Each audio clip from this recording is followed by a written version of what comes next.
Hello, folks. Welcome to episode number 5 of Bubbles for Your Troubles, brought to you by Champagne Friday.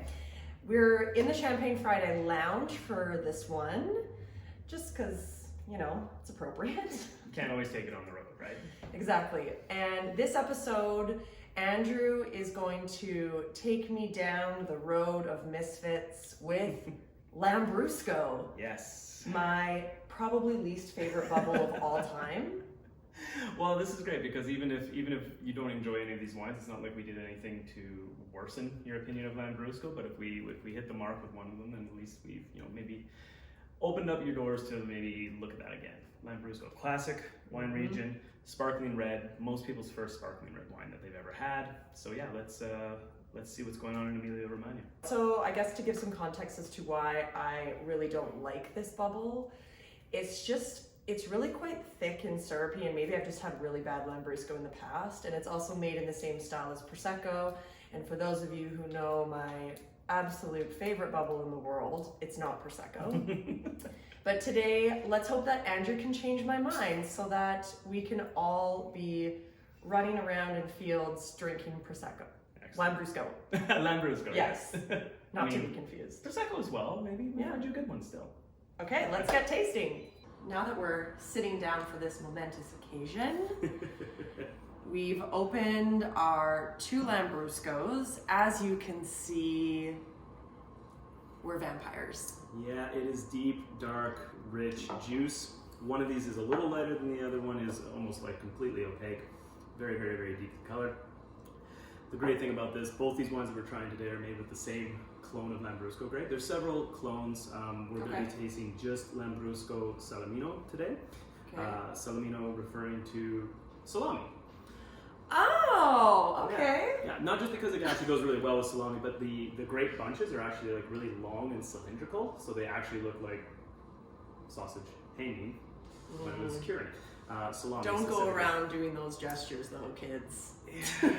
I mean, context is everything. Exactly. Okay, so what are the grapes that are usually in Lambrusco? Because isn't there a bunch of grapes? Yeah, there's I think 10 allowable grapes in wines that are labeled Lambrusco. Okay. All from Emilia-Romagna, but there's only 4 that are really widely used. Let's see if I can remember them all. Grasparosa, Salamino, Mestri, and I'm blanking on one. We'll just fill it in the comments. We got the Venturini Baldini on the left, the Montoloco. This is their entry level. This is what a lot of people are familiar with Lambrusco. It is on the slightly sweet side. It's not perfectly bone dry. It would still fall into the brut category. Okay. Slightly frizzante, so not necessarily as heavy on the bubbles as we're going to see with the Concerto, the Reggiano on my right. What these guys are all about as well is biological farming. Okay. Naturally produced, so these are again chemical free, everything that we love about like natural wine with none of the funky weird stuff. This one happens to be a little more fruit centric, a little less of the savory, peppery kind of like notes that you can get in some really like high quality Lambruscos, but this makes it extremely easy to pair with things. We grab a little bit of pizza. This is great with like hard cheeses. It's great with Korean barbecue. It's great with a wide range of foods that you wouldn't necessarily think bubbly. But also because it is red, it has a little bit of grip, a little bit of tan, so it kind of offsets some of the sweetness. And so Lambrusco is only Italian, so you're not going to find Lambrusco in anywhere else in the world. This is okay. Much like Champagne, it has that distinction that Okay. Lambrusco can only come from here.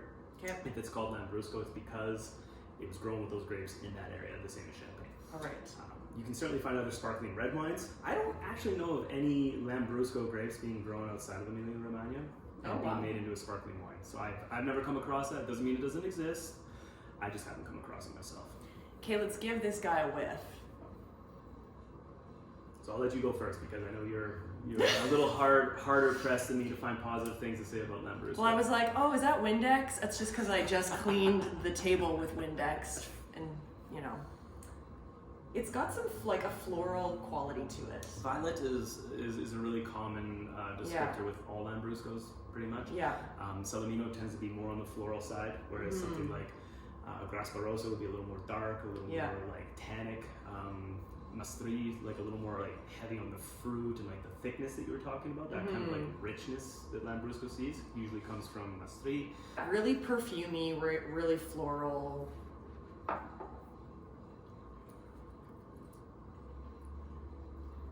Oh! What do you think? Wow! It's actually surprisingly a lot lighter than it looks. I thought I was just about to drink nail polish, but this is extremely light on the palate, and I really love dry wines, and this is very dry. Yeah, again, with this, I described it as a little more sweet, but that's mostly to do with the fruit intensity. Like, it smells fruity, it has a good like fruity palate, but that little bit of tannin actually balances it out really nice. There's not a lot of residual sugar. There's only about 7 grams per liter of residual sugar, so it still falls in the category of global sparkling wines that would be brut. It's dry. But because they're leaving that little bit of sugar in there, they've got a really like fresh and fragrant, you know, grape at harvest. They're getting a good translation of that into the wine. It's really lovely.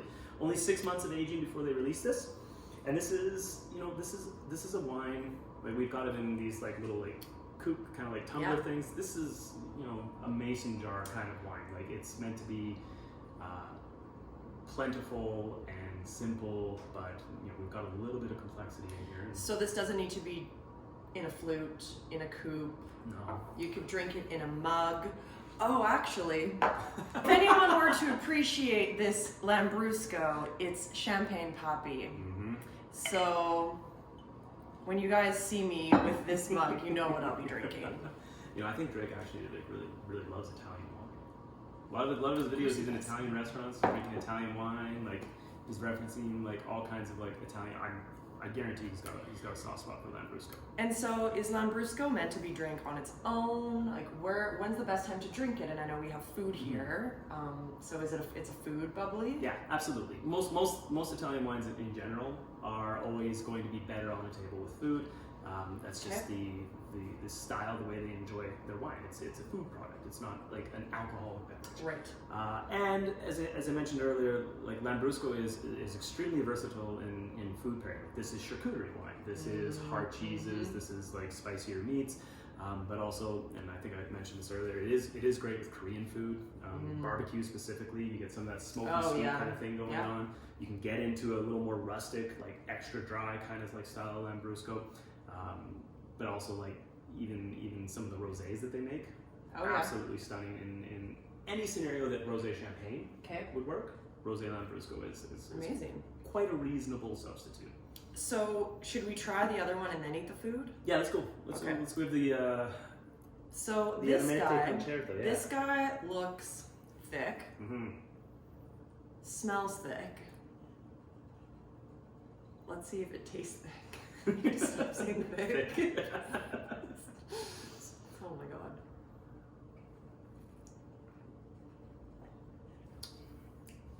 Surprisingly, also is not as thick as I thought it was gonna be. The depth of color.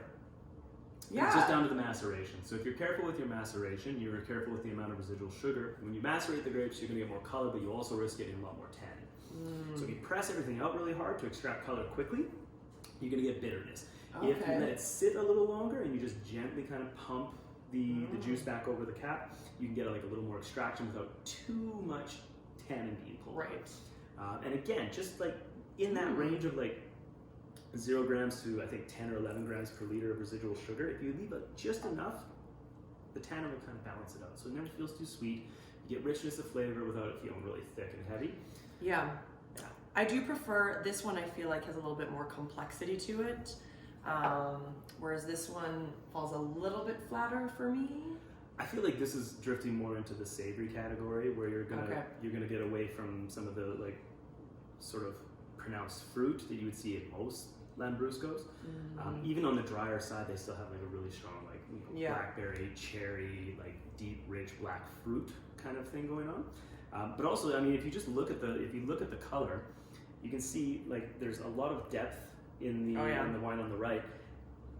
I feel like that's giving it a little more weight and giving it a little more like heaviness, whereas the lighter wine feels more lively, feels more fresh, feels more fragrant. Yep. So I mean, this is maybe like a little more serious. This isn't getting into the main courses, but this is the, welcome, come on in, snack away. That's your Lambrusco. Right. I actually have this bottle. It's been in my fridge for probably 8 months. And I didn't know what to do with it. But now maybe I'll have you over for dinner and we can drink this. Yeah, absolutely. We'll braise something. We'll braise something. We'll go a little heavier because it actually is pretty substantial. It has quite a lot more tannin, even though they're both dry. Yeah. This one definitely has a little more grip. It sticks to the gums a little bit more, and honestly, I think would even be better over a longer period of time. Where this is just like grab, go, guzzle, and you're good. Grab, go, and guzzle.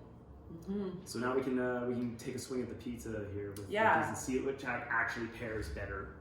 So speaking of a spicy sausage, we have rated Una Pizza, and we picked Una Pizza. Well, I just felt these wines are so misunderstood, and what's the most understood pizza in Calgary? Yeah, easily. It's Una. Yeah. So we're gonna, where should we start? These slices are massive. So we did bring one of the 3 cheese pizza here. I think there's some Reggiano, there's Parmesan, and I can't recall the third cheese. I think it's Friulano.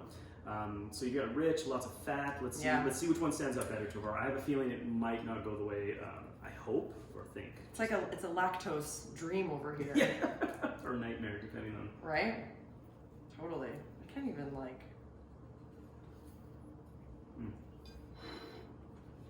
the pizza on its own is. Okay. This one first? Yeah, let's try the Montolopo.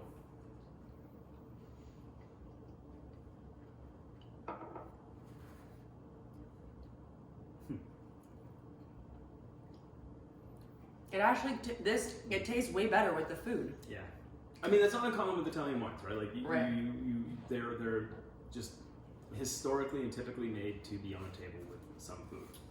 They're not like necessarily Netflix wines. Yeah. Where you're just watching television, drinking something. People do that? Yeah, well, Netflix, Hulu. Did it last night. Yeah. What do you think? It tastes way better with the pizza.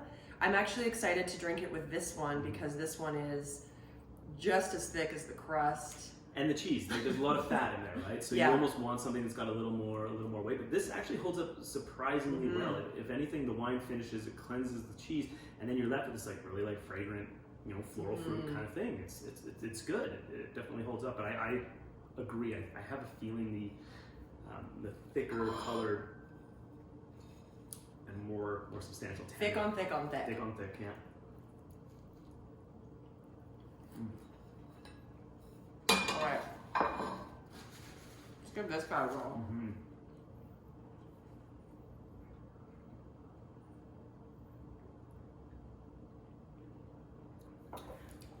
I find this brings out, do you get kind of a little bit more a bitterness? Yeah, I was gonna say it gets more bitter, doesn't it? What's up with that?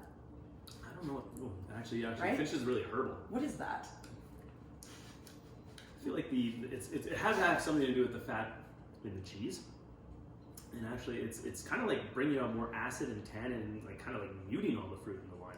The fruit doesn't really hold up to it. It's actually odd. I wouldn't have guessed it would go that way.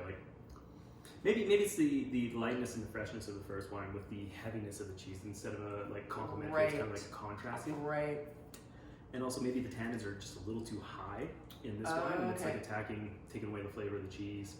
It's actually surprising. I really thought that would be better with the cheese. So, unsolved mysteries here. You go to your favorite pizza spot, you see that there's one Lambrusco on the menu, and you go, I know that this wine is probably going to be the best with za, but we just tried 2 Lambruscos, one clearly paired well and one didn't, so how do you know? Do you just rely on the restaurateur to have picked the right one to pair with the za? Ideally, yes. And I think this is why in a lot of restaurants you'll find them going towards the sweeter, more fragrant, more fruit-driven Lambruscos than the more serious and kind of savory and tannic. Okay. Also, there's so many different toppings on pizzas, to just put pizza in a category. Yeah, so you're right. If you're talking about traditional Italian style pizzas, you're thinking margherita, you're thinking about things that are very, very, very traditional. I would still expect a more fruity, simple, and friendly Lambrusco to be the one. But if you're getting into things that are really meaty, really like substantial. Yeah. Like, I guess as we go through, we did get a pepperoni. I have a feeling that might actually help. Well, let's try the pepperoni. Also, I'm really glad I wore white on white when I'm drinking the vampire juice of Italy. No, we've got like some really nice nailed it. like tomato sauce pizza and like black wine. Just for the occasion. Yeah. Okay, we're gonna try the Roni.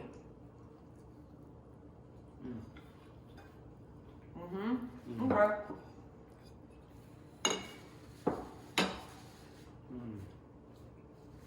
Oh man, that pepperoni is delicious.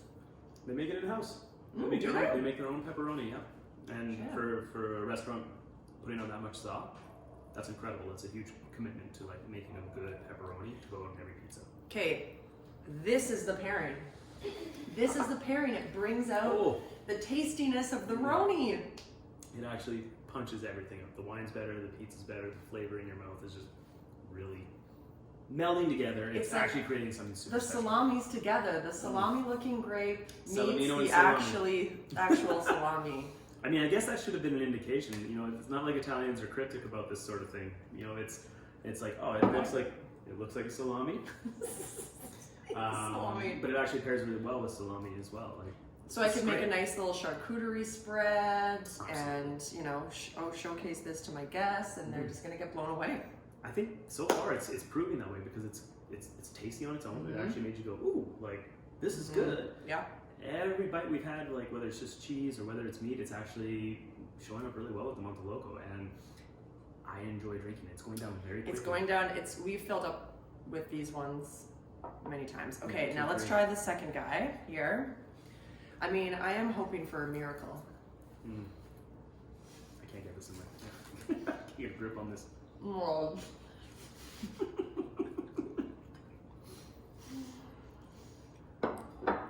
I've never had that much salami in my mouth before. It was a lot. Somewhere in our audience, there's an ASMR fan who's like losing their mind right now. Wow. Okay.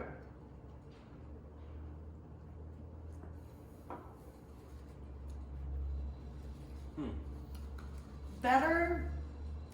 It's better with this one. It's still not as good as the Montoloco though. It actually now this is coming out like really yeasty or like super primary. Yeah. Like the fruit is just like it feels like it's just like brand new juice. Like it's not you're bringing right. anything out in the wine except its most basic and primary. Yeah.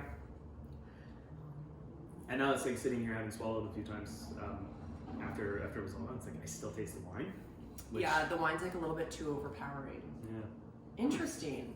So, I mean, to really round all of this out, number one, thank you for changing my mind about the most misunderstood wine for me. It's a challenge, and when you like put this in the world as like sparkling wines, and you take champagne being the benchmark that you sort of adhere to. Yeah. Lambrusco, in every way, shape, and form, is at the bottom of this ladder. It's red, it's rustic, it's from a not a very prestigious area of Italy, even let alone. It's gonna stain your clothes, your teeth, your soul. But that said, there are people out there who don't drink anything but red wine, and sometimes you want something bubbly and you want something kind of fun, but they just can't get past that hurdle of like I only. It's a drink very reds. good point, because living in Calgary, I feel like a lot of people here really just love their reds. So if you know that you have a red wine drinker that you need to gift for, maybe spice it up a little bit and give them a bottle of Lambrusco. Well, and also just we went right to the sort of main course here. Like this is really fun wine in situations where you don't know what everyone's going to like, or whether they're one of those people that drinks red wine. It can start the meal, it can finish the meal. So I think that's versatility is super important. I think it's one of the redeeming qualities of Lambrusco for sure. And I have to say, like Montoloco especially, it stood up to everything we threw at it, pizza wise, and also a discerning palate who's not ready to fall in love with Lambrusco. So I consider that a sweep. It's 3 gold medals. All right, well, as we embark on our podium and we're going to finish our za, we're going to thank you again for joining us on another episode of Bubbles for Your Troubles. Andrew Stewart, our in-house sommelier. Oh, such a pleasure. Salud. And we'll see you at the next one.